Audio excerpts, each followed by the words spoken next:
میرے نبی پاک علیہ السلام نے مثال بیان فرمائی. رسول پاک صلی اللہ علیہ وسلم نے فرمایا بنی اسرائیل کا ایک شخص تھا. جاگ رہے ہیں آپ حضرات؟ خاص توجہ فرمائی. فرمایا بنی اسرائیل کا ایک شخص تھا, اس کو ایک عورت کہنے لگی میرے ساتھ منہ کالا کر. اس نے کہا میں پاک صاف ہوں, میں یہ گندا فعل نہیں کرتا. کہا میرے ساتھ منہ کالا کر, میں نہیں کرتا. اس نے کہا اچھا یہ خنزیر ہے, اس کا گوشت کھا. اس نے کہا میں یہ ظلم نہیں کرتا. اس نے کہا یہ بچہ اس کو قتل کر دے.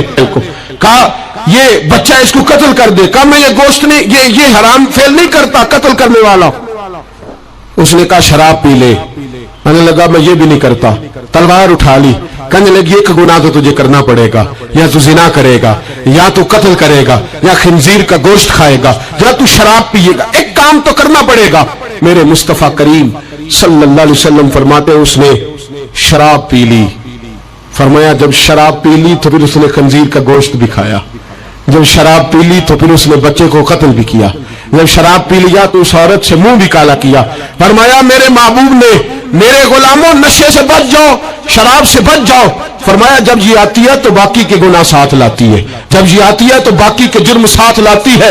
خدا را ڈیرے والوں, حویلی والوں, علاقے والوں, قبیلے والوں, اس جرم سے بچ جانا, اس زیادتی سے بچ جانا. نشہ 44% نوجوان, 44% میری ملت کا جوان اس نشے کا عادی ہے.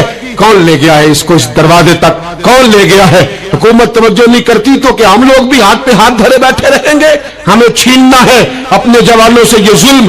ہمیں بچیوں کو یتیم ہونے سے بچانا ہے, ہمیں بیٹیوں کو بیوہ ہونے سے بچانا ہے, ہمیں ماؤں کو لوارث ہونے سے بچانا ہے, اس نشے کی لعنت سے بچانا ہے.